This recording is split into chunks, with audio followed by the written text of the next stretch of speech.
Now, do we have a PowerPoint? Well, until that gets up, let me also remind you that there is no break after this session, that we run right directly into the next presentation.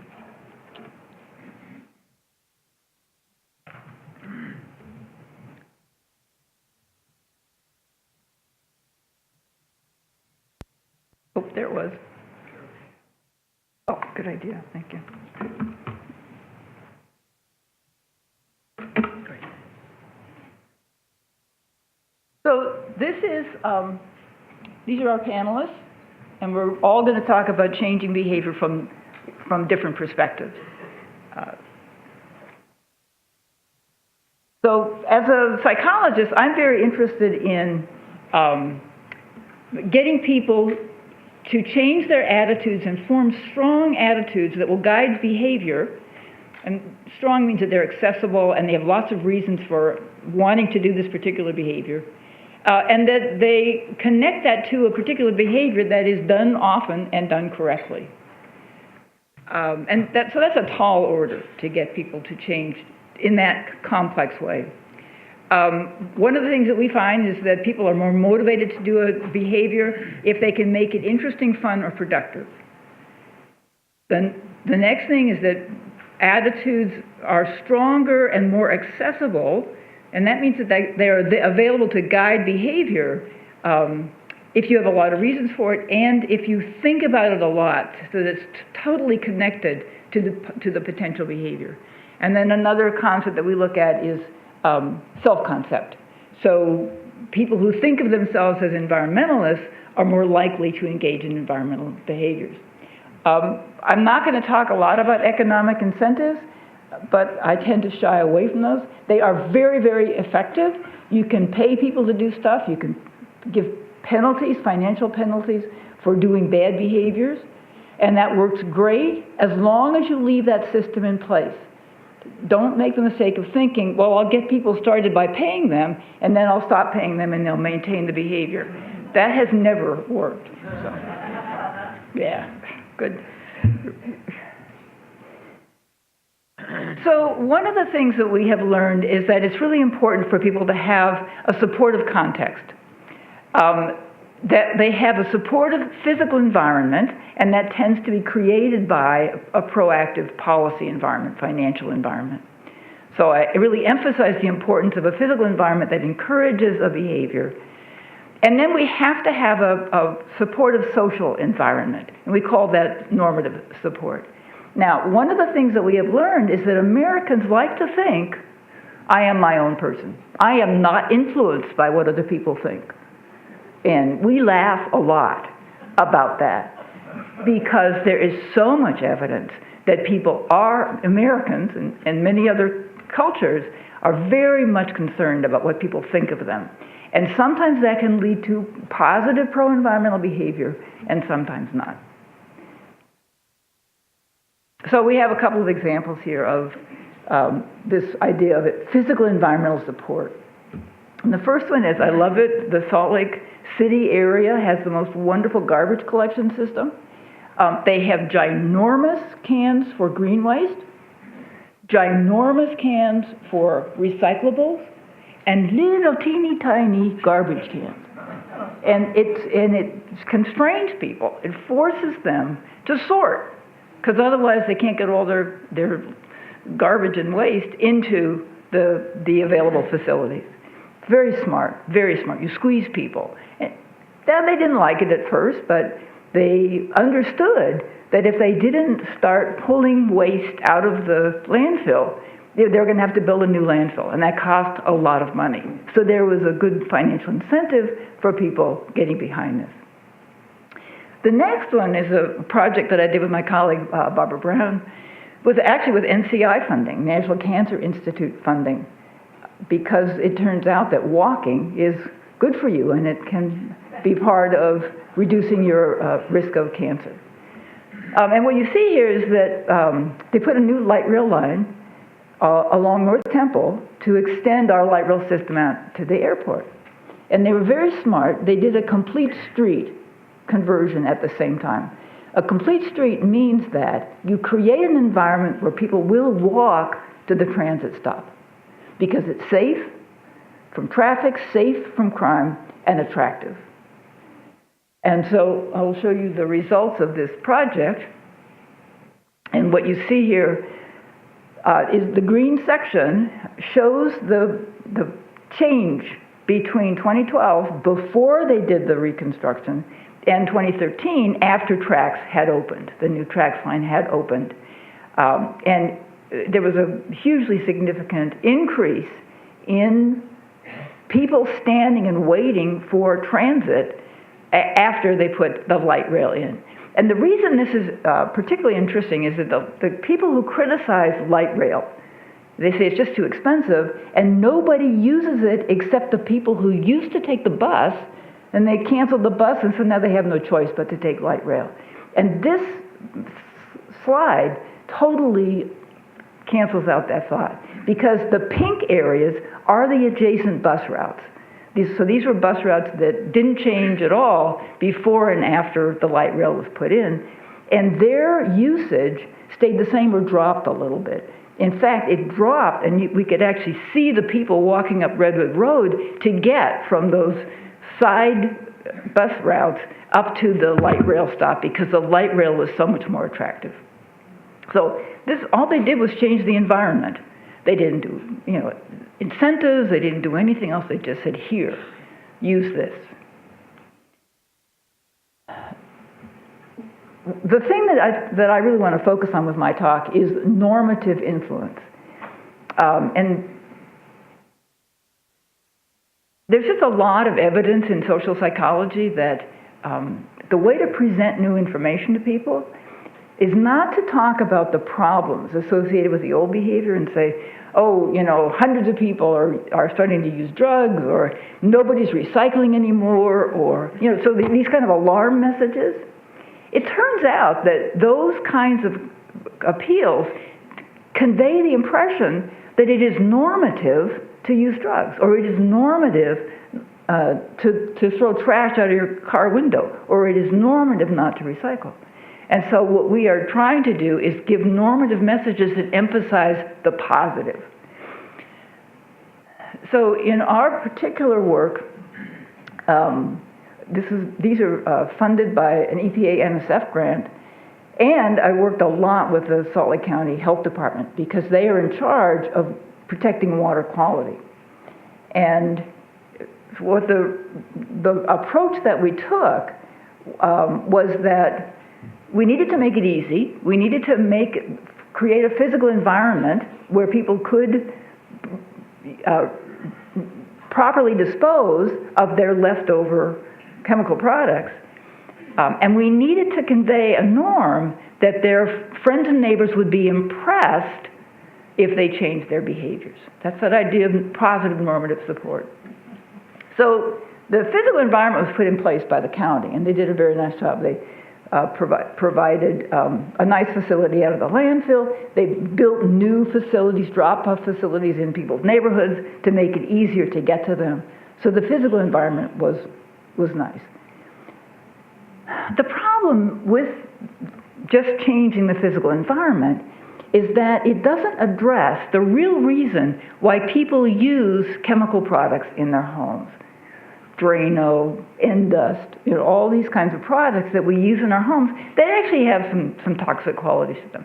Even worse are the yard chemicals, the things that kill bugs or kill diseases, kill weeds even. And so you have to understand why people do this, why they use these products if you're going to change it. And Barbara Brown and Herb Altman and I had been doing research on the meaning of home, how people use their homes to express themselves, how people use their home to show that they fit into the neighborhood, that they're good citizens. And that gets coupled with using these products. And so the way to break that, and you can't just tell people, stop expressing yourself with your home. You have to tell them, you can create a home that your friends and neighbors are envious of without using toxic products.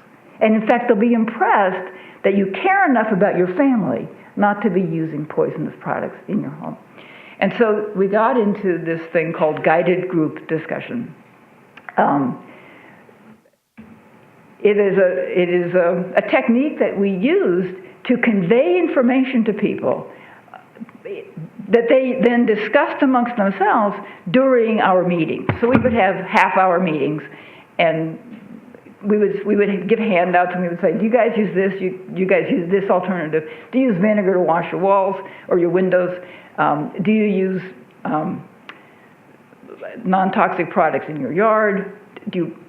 Some of these things might sound ridiculous, but they are okay, and that is picking the bugs off your trees. I did that myself. I went out and got all the aphids off my rose bushes. It's not hard. And then you're done with it. You're not spraying it. Anyhow, so what's important in this particular project was that we went out to many groups and gave our presentations. We were able to work with a school district and randomly assign classrooms to either receive a lecture where we stood up there and just gave the information out and all the handouts, all the same information, and we said, hold your questions till the end. The other half were randomly assigned to classrooms where they had a discussion. And we would say, does anyone know what this is for? Does anyone know what that's for? Have you ever used it? We would have them do demos. So we would have a student volunteer come up and use one of the products that we had chosen to replace the more toxic product. Using toothpaste to clean your sterling silver, for example. You can get all this information on the Salt Lake County website, by the way, the Health Department website. So what this study shows, and I'm not going to go into the details, but basically by randomly assigning people, we got rid of confounds or arguments that, well, it was just, you were lucky that the people were interested in this, and we found that there was much more attitude change in the discussion groups. And so it really wasn't that we changed the content or the substance of these messages. We would do the demos when it was a sort of a lecture condition. But we would get them involved in doing the demos, and we would get them to say, wow, that really works great for that project. So this really showed attitude change could happen and was more likely to happen if the people perceived normative support. We also did a project out in the community, and what we were trying to do in the community was getting people to share their leftovers instead of disposing of them, even though they had these drop-off sites. Now, you got to admit, that sounds bizarre, doesn't it? You have a plugged pipe, and you use Drano on it, and you got this leftover Drano. Naturally, you want to give it to your neighbor. Well, not really. And so that was a hard nut to crack, right? I mean, that was hard you could imagine that the people feeling kind of uncomfortable doing it. By golly, we found that if we could get people to discuss this and talk about it and agree to do it, first of all, we would sell them on the idea of using non-toxics and realizing the importance of not pouring stuff down the drain or on the ground, and then the waste of time of driving it all the way out to the reuse center. Why not give it to a neighbor who can use it? And we found very strong evidence that when people perceived that their group endorsed the idea of sharing leftovers, they were more likely to share their leftovers. And they were also more likely to use homemade cleaners and the non-toxic cleaners. So to me, both of these studies show very clearly the importance of normative support. There are a lot of other studies that show the same thing. For example, if you travel in New Mexico, you will see signs crafted by Bob Cialdini, who was one of the originators of this work, that just say 98% of the high school students in New Mexico are drug-free. And because that sets a norm that says, we're not using drugs. It's exactly the same principle, normative support. So the way we approach persuasion is to understand that people are embedded in a physical environment and a normative environment, and both of those have to support the new behavior. There's no magic bullet. In fact, I suggest here that you might be stymied. You might feel reluctant to speak up in a public conversation because you think you're going to be the weirdo. don't, because what you will find, and what we found in our meetings, was that there are a lot of other people out there who are thinking about changing their behavior, like putting in xeriscaping. But they are more likely, they're reluctant to talk about it because they think their neighbors are going to point fingers at them and make fun of them. I learned this from another fine researcher, Joanna Enderwada, are you here? She actually went out up into Logan to try to talk to people about conserving their water use. And one person there said, yeah, I'm really interested in trying some xeriscaping, but I don't want to be the only weirdo on the block. Along those lines, you can drive around Salt Lake City and you will see neighborhoods that still have lawns, even on big slopey streets where the water just runs off. And in other neighborhoods, they have 50, 60% of the people with xeriscaping. It's all norms. Okay. I want to just end on one shot here. This is my current passion, reaching that younger generation. Because one of the things that we have learned is that people have to have love of nature. They have to have embrace of nature to start thinking about this stuff. And so I would encourage you to spend time with your kids or support programs where children get out into the environment and learn about how to love nature, how to appreciate nature. With that, we will move to our next speaker. Oh, thank you.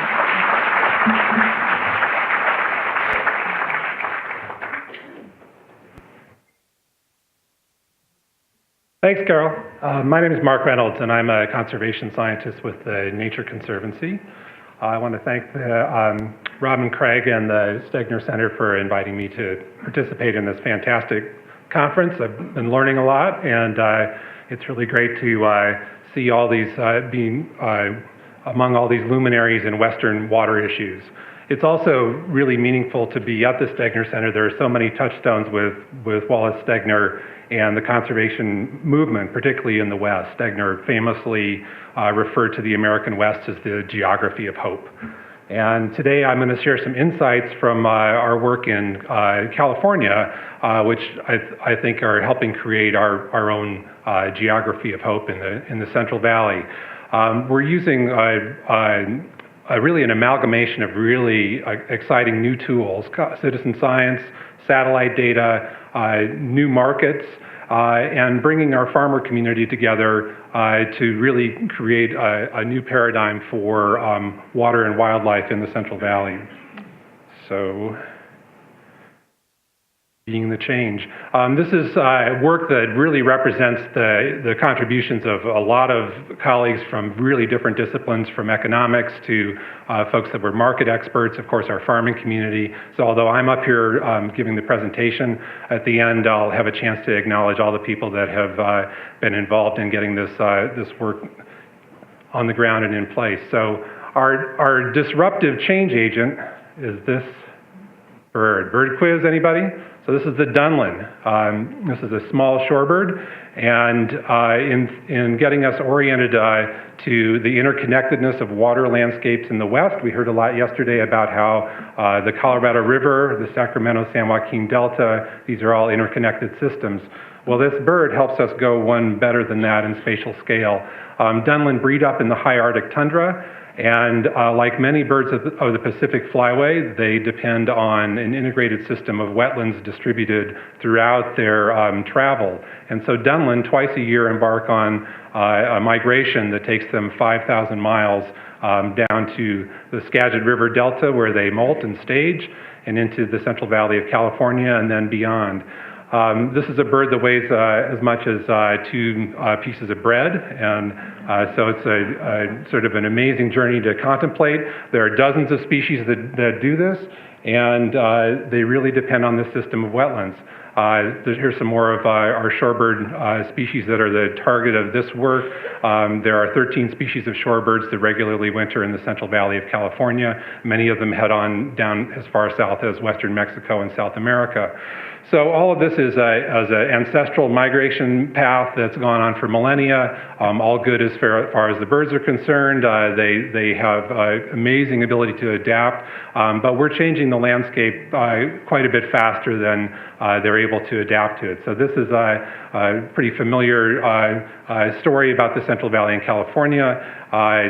Pre-settlement conditions, 4 million acres of integrated wetlands, which supported the largest concentrations of wintering waterbirds found anywhere in the world, estimates of 20 to 40 million waterfowl. Of course, as we heard yesterday, we've been pretty effective at converting this landscape almost completely into an industrial agro-ecosystem. So those 4 million acres of integrated wetlands have been replaced with a different kind of a mosaic.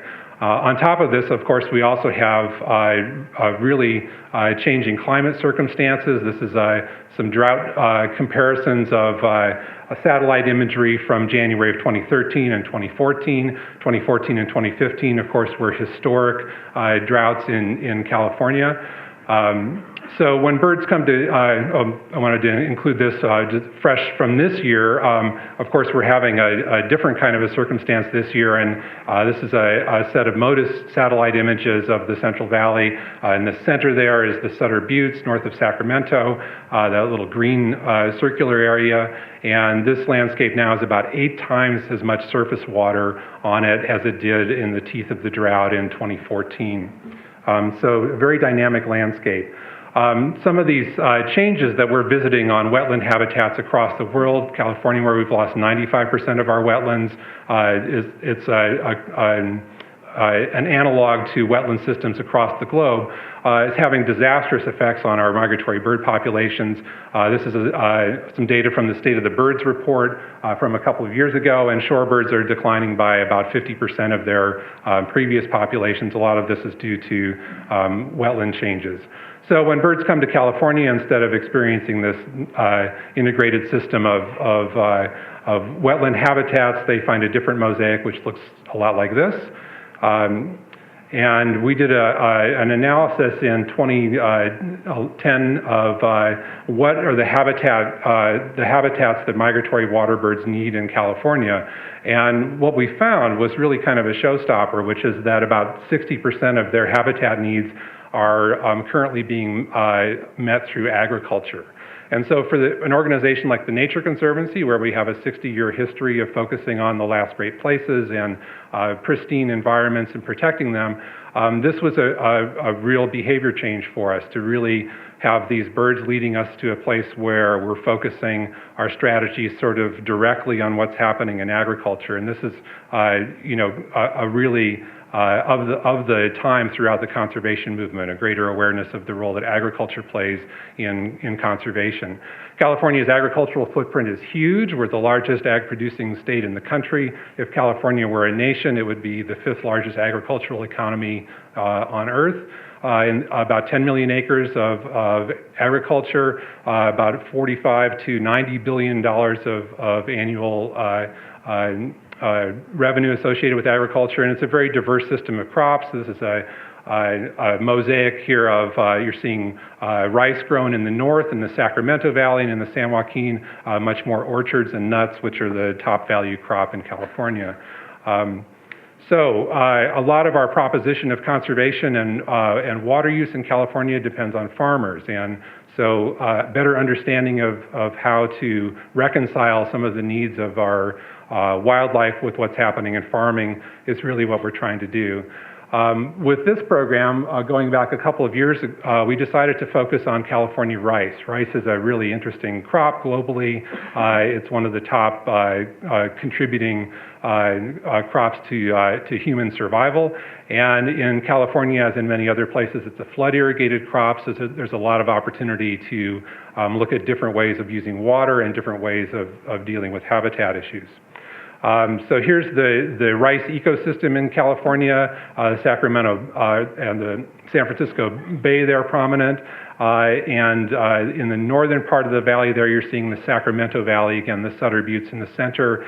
And the dark green areas are the 550,000 roughly acres that are cultivated in rice in the Sacramento Valley.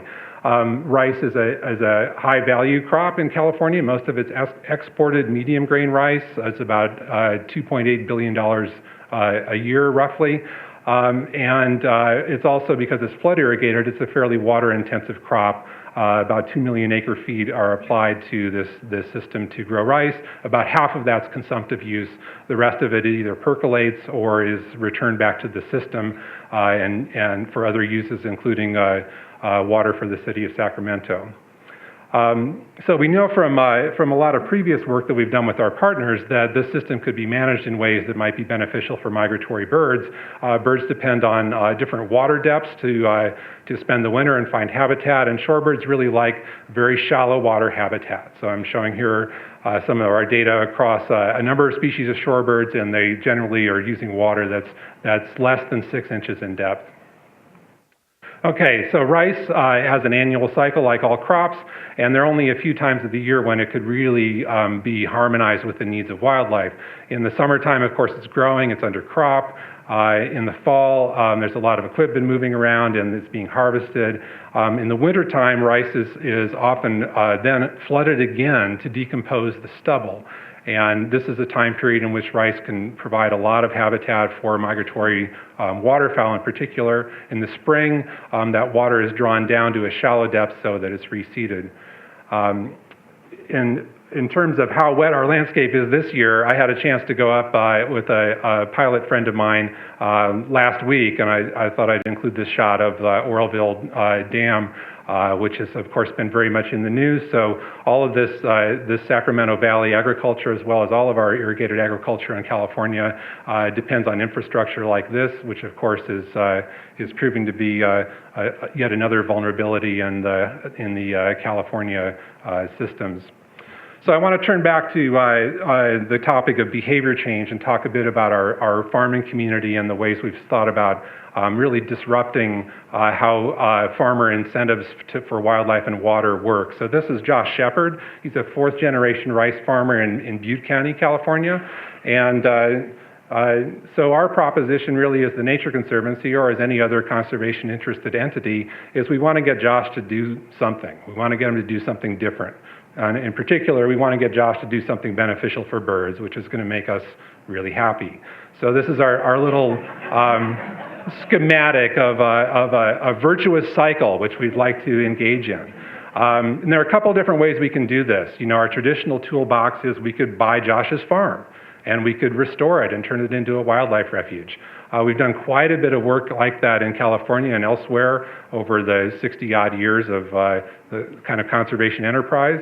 And it's very expensive to do, and it also reduces the economic and other kinds of human uses of the landscape. So it's a really important tool. It's sort of the gold standard of conservation, but it takes a long time to do that kind of work. It's very expensive, and it also has some other potential downsides for sustainability. We could also buy partial value in Josh's farm. We could buy a conservation easement that would restrict his ability to use the land for higher and better uses, maybe restrict his farming.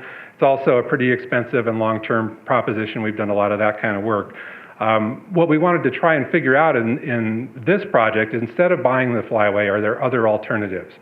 Could we instead engage in incentives that are much more short duration, less expense, maybe more scalable?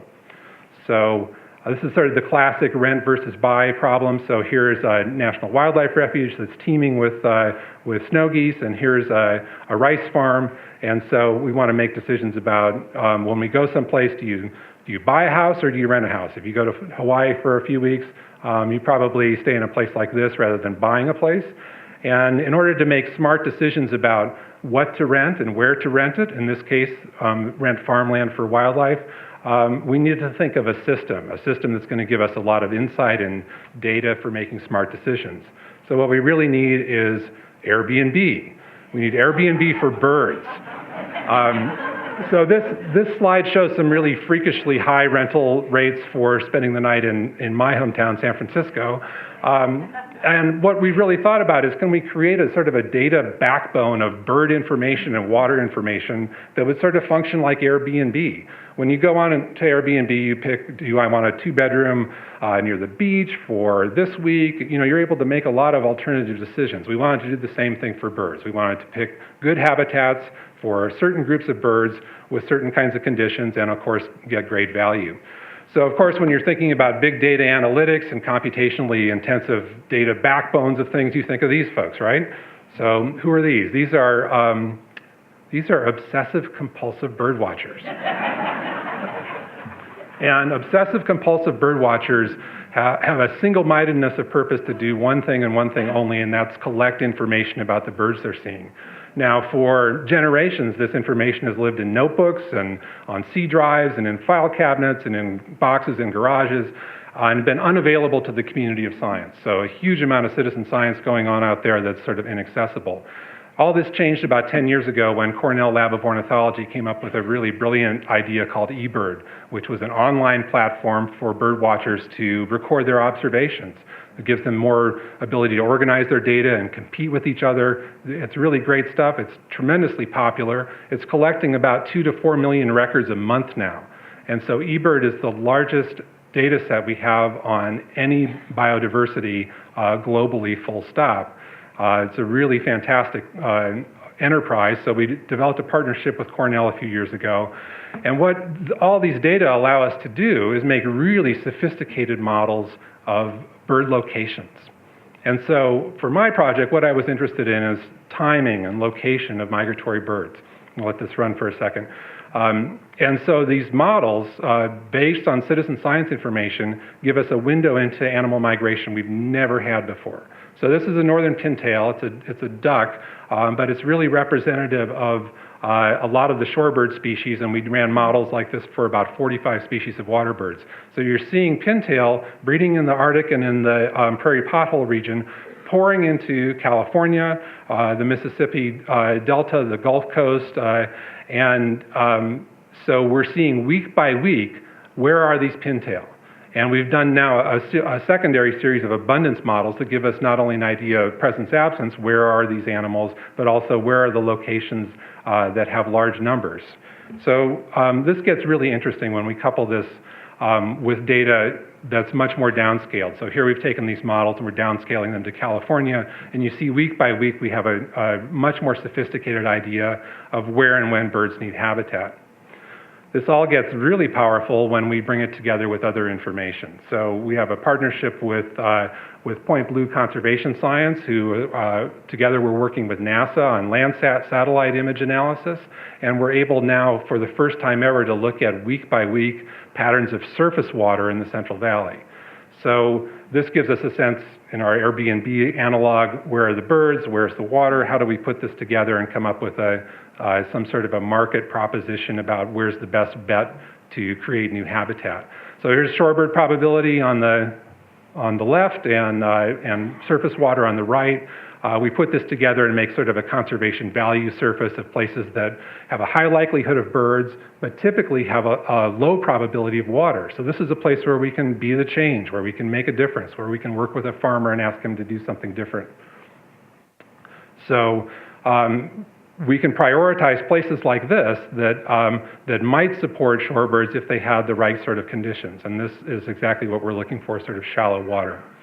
So we talked a little bit about rice farming. So here's the way that rice farming and shorebird ecology overlap in a really simple way. So here's kind of an idealized distribution of shorebirds in the Central Valley. They sort of peak in the midwinter.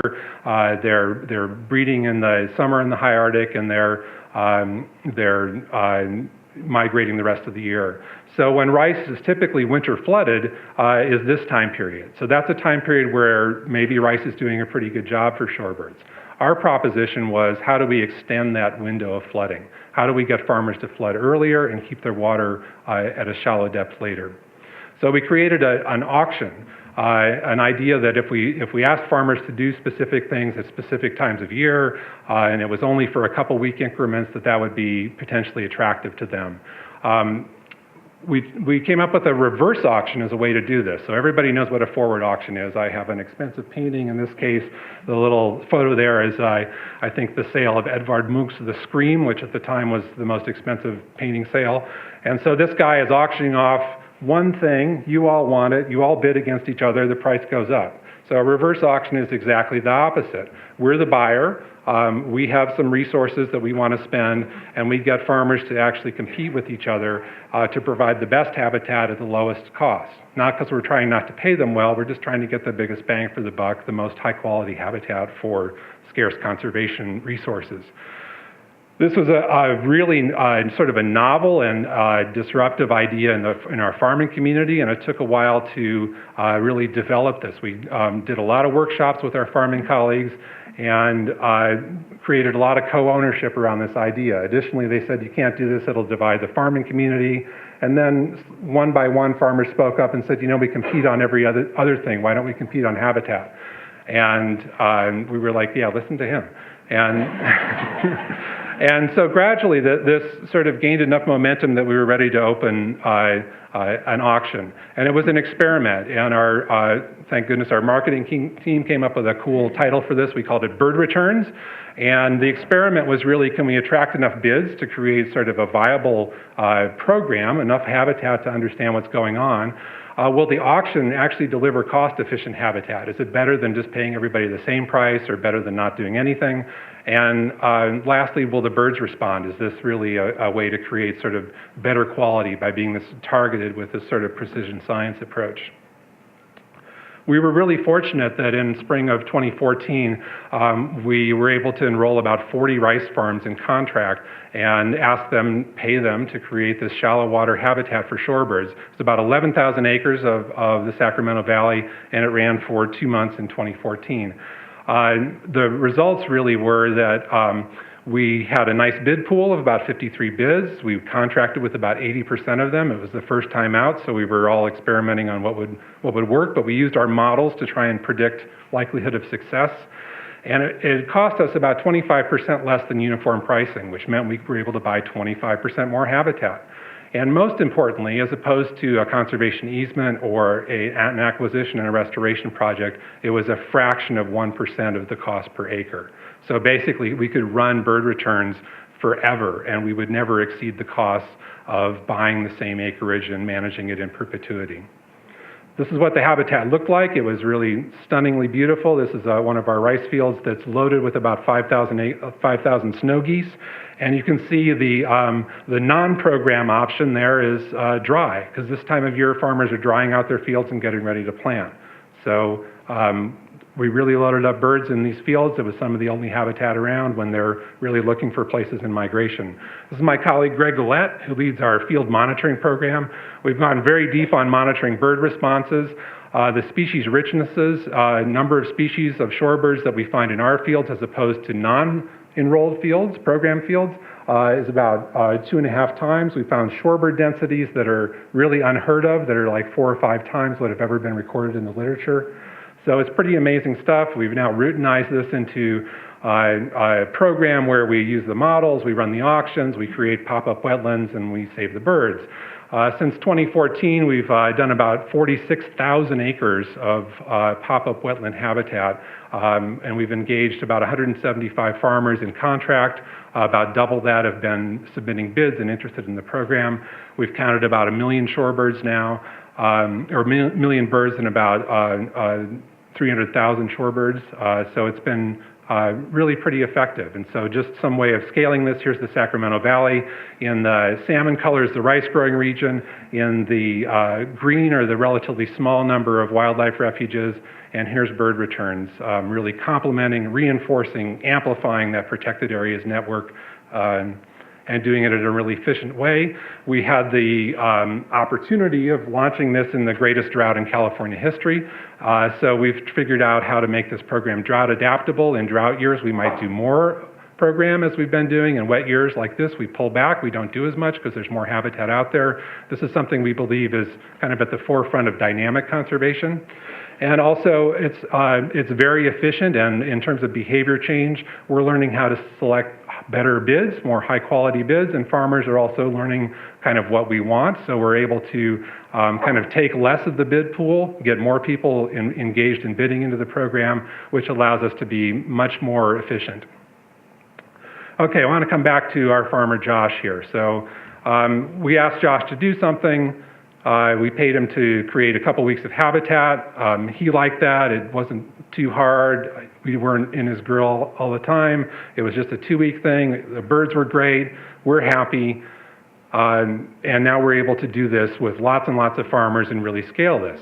But I think in light of Carol's kind of setup for behavior change, what happens if we go away?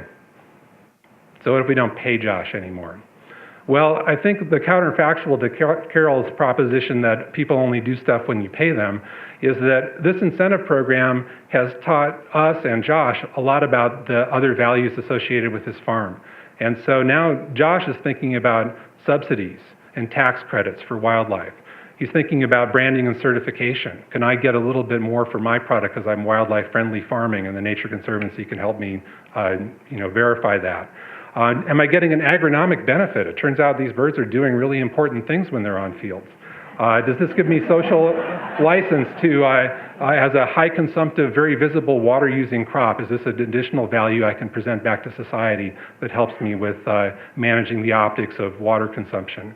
Can I create wildlife-based recreation, water management, groundwater recharge? It goes on and on. So what we're really trying to do here is use incentive programs as a way in to what should be a bigger gambit in a virtuous cycle that involves a much more holistic approach to the landscape and engages our farmers and the conservation community in coming together around a lot of important issues, not just wildlife. So I'll close with I'm sorry to all the hydrologists here, this is a river. I kind of idealized Sacramento River. And so the part we figured out is working with farmers, you can ask them to do really creative things. They're very innovative. And if you create the right sort of incentive structure, you can get good wildlife benefits associated with farming. Now what we want to do is figure out, can you also build into this in a system like the Sacramento or any other major river system in the West, ways in which flood control helps support programs like this and might be actually the driver for it. Or groundwater recharge. We did our first birds plus groundwater project this year with the Merced Irrigation District on 300 acres for 25 days. We gave them the specs for the bird habitat. They flooded it for groundwater recharge. And we estimate we got between 180 and 250 acre-feet of recharge as part of that. Now with SGMA, the new sustainable groundwater legislation in California, we actually have a major driver for change in water management in the state, and we're hoping we can build in other benefits for biodiversity as part of that. And lastly, can we bring this together with other complex issues in our agroecosystems, such as managing for endangered fish. So that's really the excitement that I hope I've been able to convey around this, is that by thinking a little bit about what the farmer needs and what they're going to respond to, we were able to work with this community and come up with, create some comfort around taking some risk and some new approaches. And fundamental to that was actually kind of leveraging some really exciting changes in science, in remote sensing and citizen science. And so we feel like this whole approach to dynamic conservation offers a lot of promise and a lot of ways to actually be the change we want to see in the world. So as I mentioned, a cast of dozens were really involved in the big lift of creating this program, and I'd like to acknowledge some of them here, particularly our farmers and also our funders. So thank you.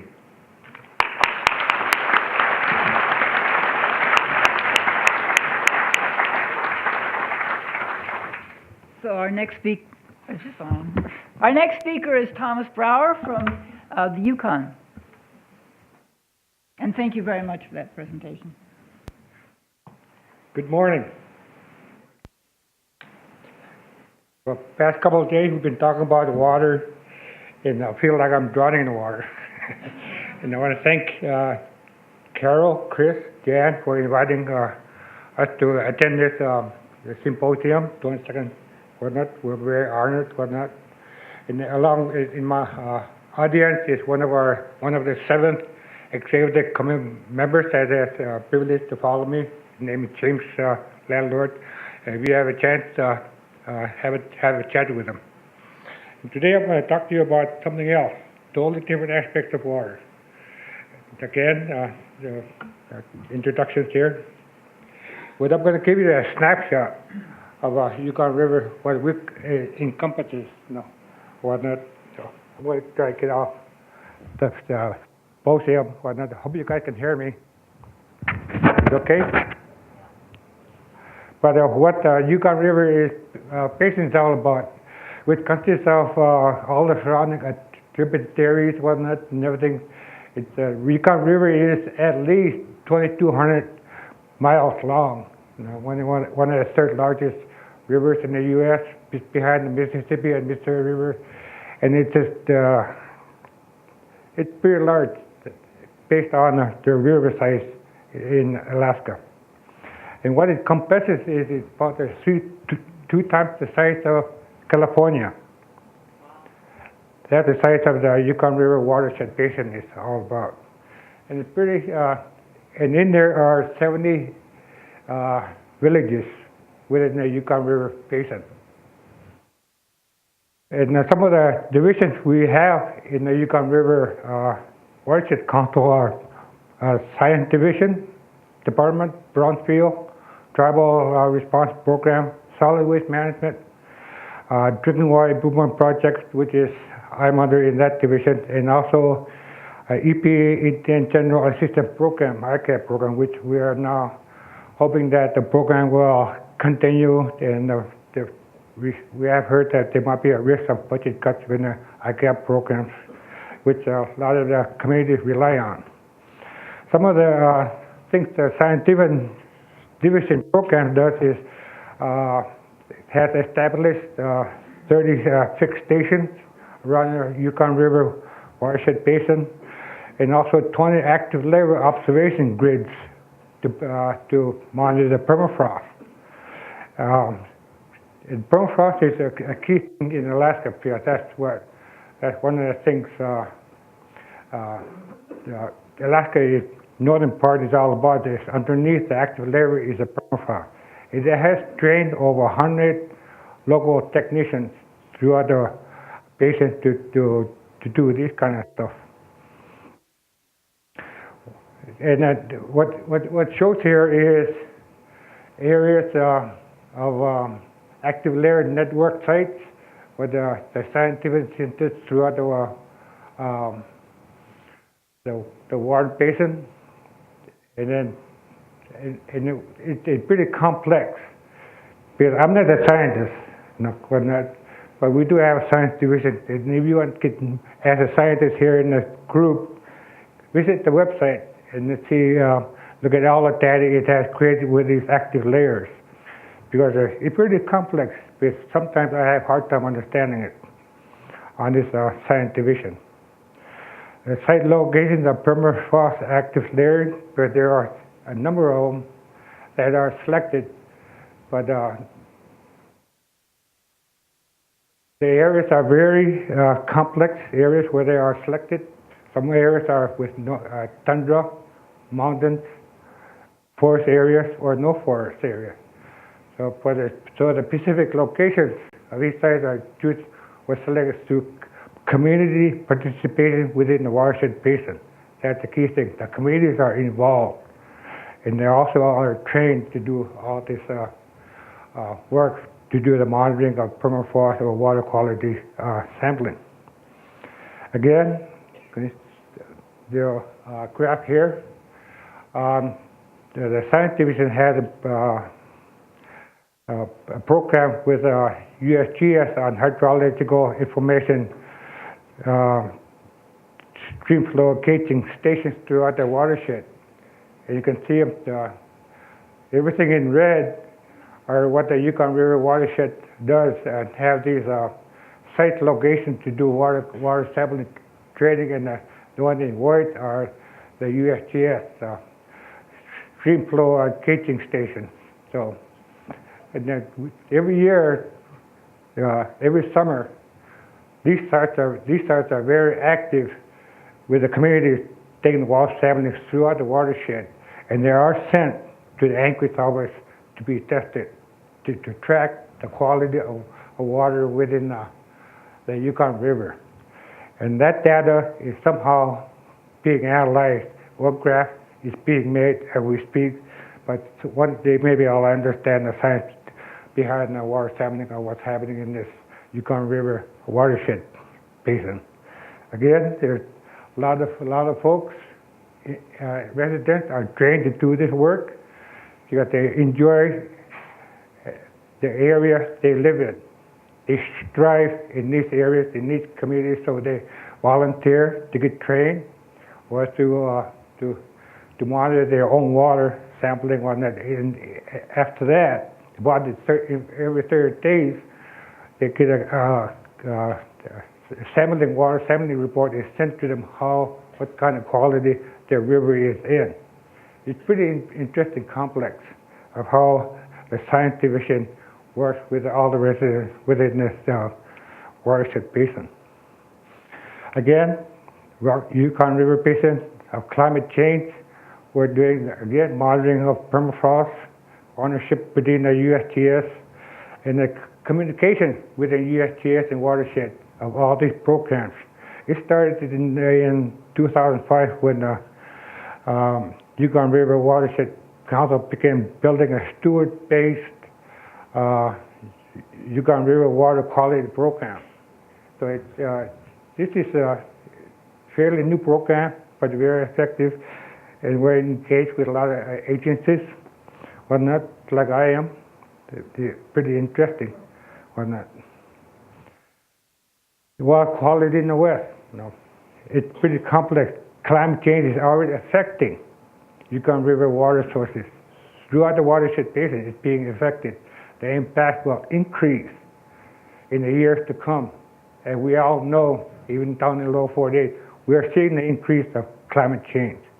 We're being affected, the basin is being affected, the river is being affected by climate change.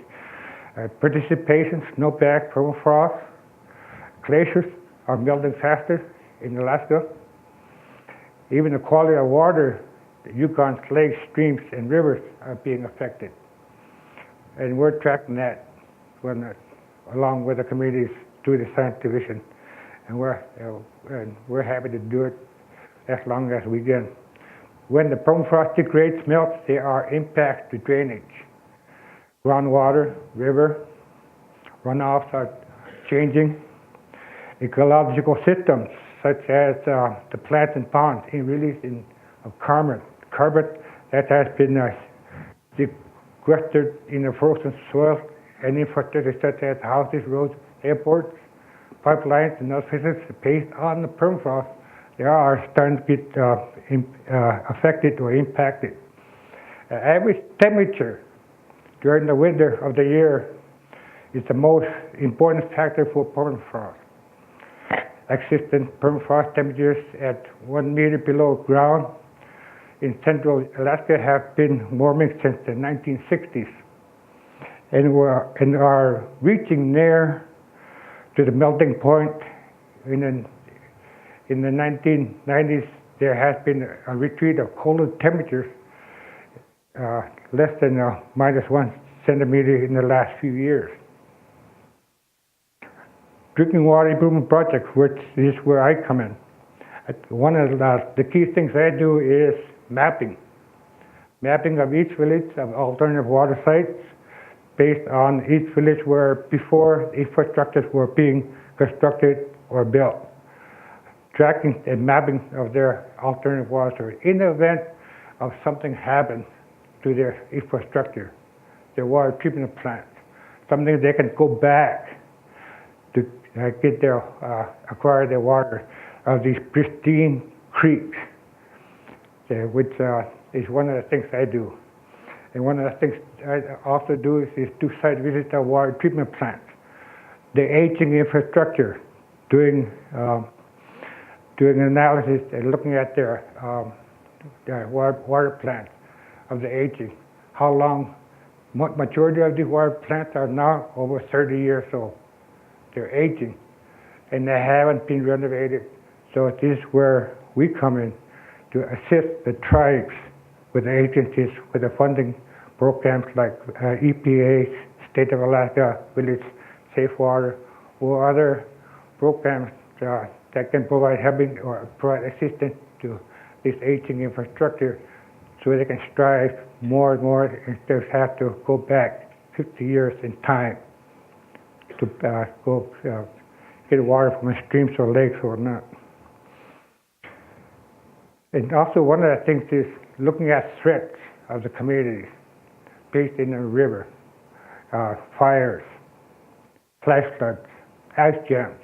This is one of the things where I'm doing is documenting these historical data so that they can become more aware of their surroundings, when and the time to start prepping up to become more aware of their surroundings, and so they're not caught off guard. That if the flash flood comes in or ice jam comes in, they'll know what to expect in areas to go up to higher ground to protect their village. And also the construction of the infrastructure is to assist them into a higher ground away from the flood level. Some of the areas in historical times, at least 70 feet into the areas in the village has been flooded. Some areas have been flooded, some of the village been flooded throughout the whole village because they were caught off guard of the ice jam. The general environmental statute is available to protect the watershed because Alaska has such a large federal land base and they're so rich in natural resources, particularly oil and gas and other minerals. The federal government is often at the center of the decision making regarding natural resource development in the state. As we know, the northern part is the biggest oil field in the state of Alaska, so it realized a lot of funding from oil and gas, whatnot. The most Alaska Native communities within the river watershed continue to rely on subsistence. 70% of these communities, 70% of the population rely on subsistence. Fishing, birds, migratory, caribou, you name it, land-based animal. And still strive to date. As such, it is important that these tribal communities participate in the federal decision-making process in order to protect their interest in a clean and healthy environment. You know, a lot of it, we have to deal with the federal agencies continuously. Whatever impacts their lifestyle, their river, their resources, the communities are involved with them all the time. Even with the state of Alaska agencies, when they're doing airports, whatever, they are involved.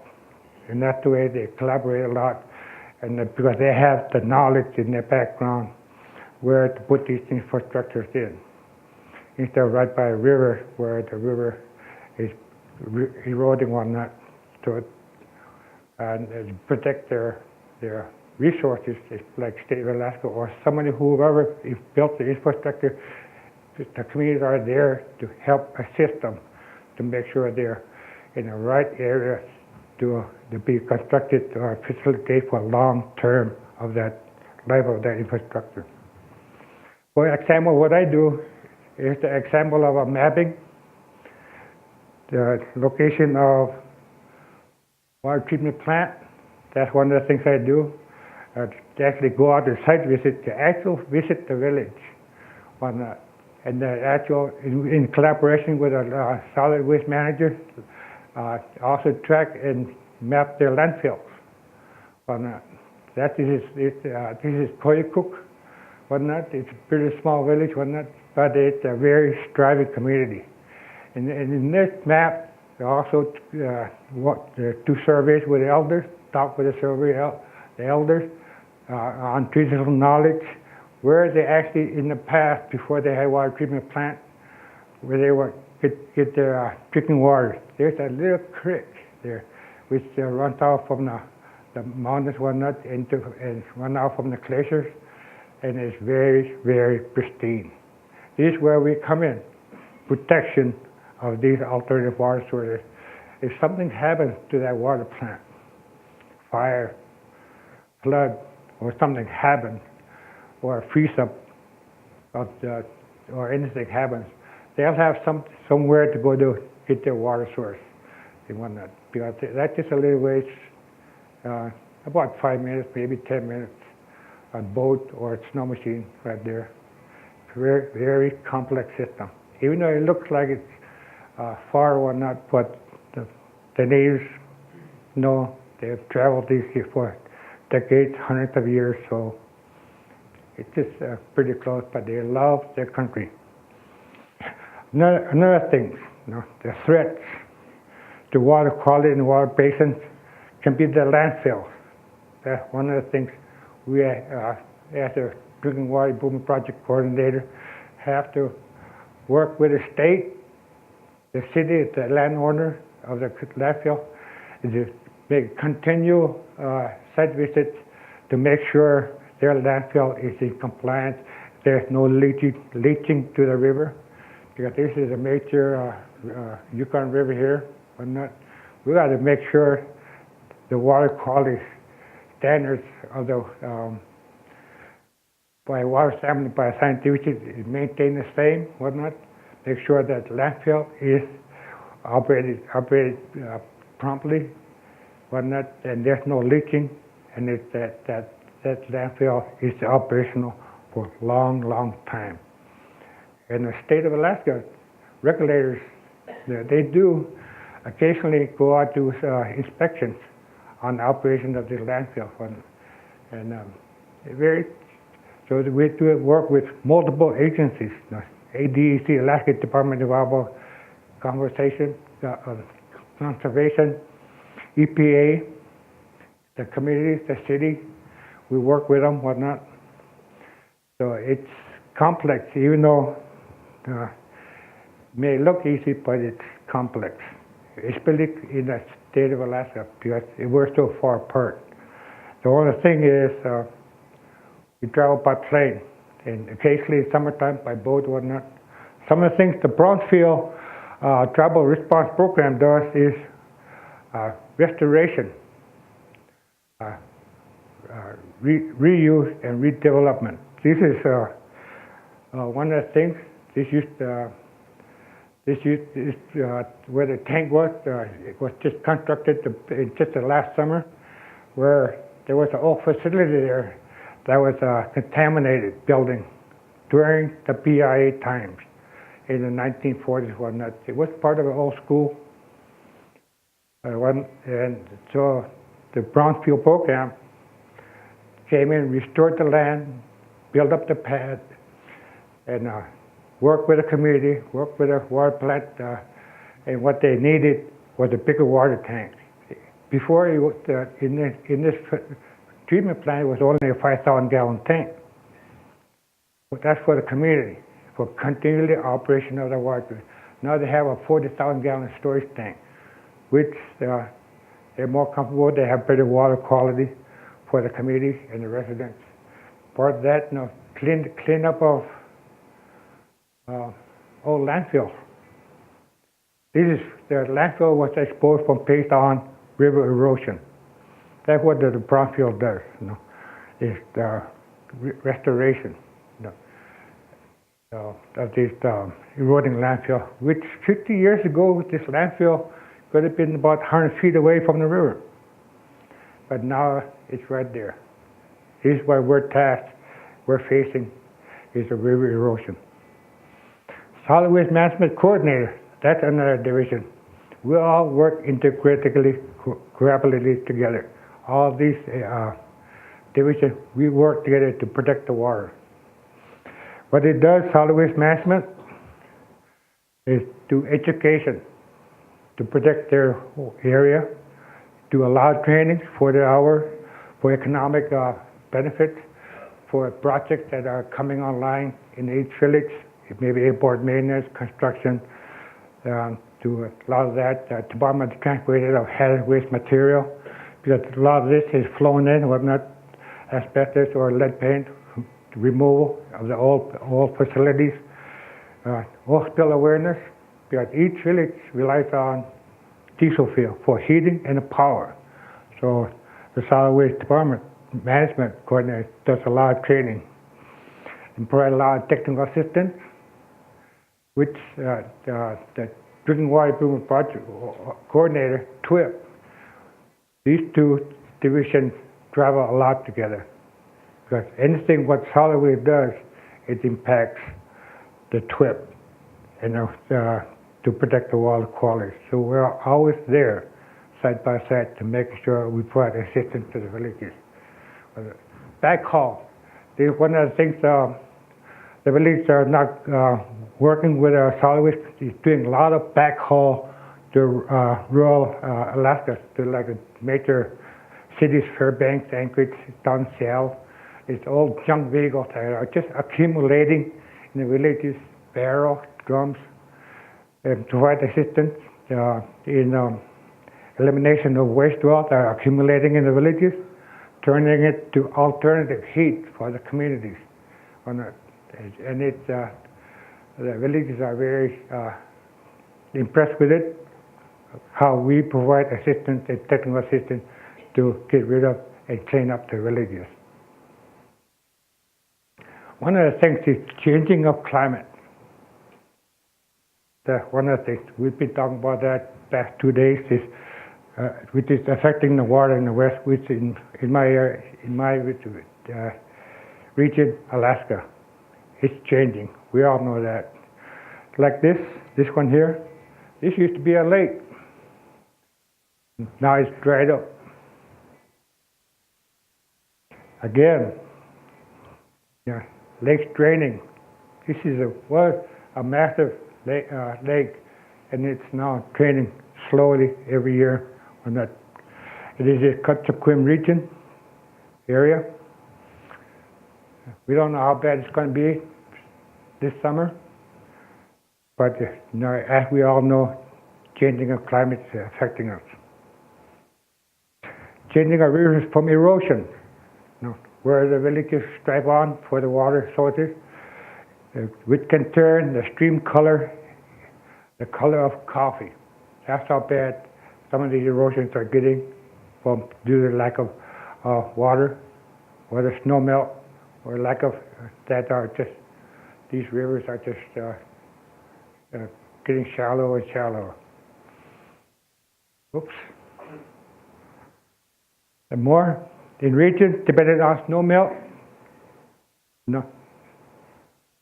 they're affected by climate change. Snowpack has resulted in water shortages and rationing of water in villages. This is what's happening in some villages nowadays that are relying just on snowmelt, not on river or lake, but on snowmelt to regenerate their lakes or ponds for water source. They're being affected. Effect on rural communities from changing of climate, increasing water temperature, decrease of available water, increased growth of algae and other aquatic plants, increased cost of treatment of the water plant. This is what impacting the villages. Rural villages, climate change impacting water quality, erosion, threatened by erosion. Villages are making plans to relocate. Water and sanitation needs are very hard to acquire based on erosion because they can't be constructed. Infrastructure improvement is limited to small capital projects because of the erosion. Non-permanent low water use infrastructure. They have to be small, removable, transportable. That's what the villages are facing. And again, changes from lakes. Lakes are changing. Algae in this lake are growing at a faster pace now because of climate change. Temperature is rising, and it is affecting the water quality of the algae. Changes in behavior in climate has on fish. We're seeing that now. We're seeing more and more of that. This is from northern part of Alaska, called Nuxit.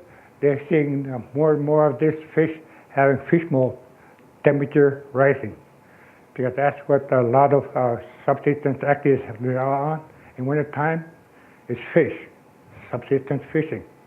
But how can we do that when the fish are being impacted or affected by climate change. Thomas, can you finish in 2 minutes? 2 minutes? Okay. And lastly, how does impact water affect the rural Alaska?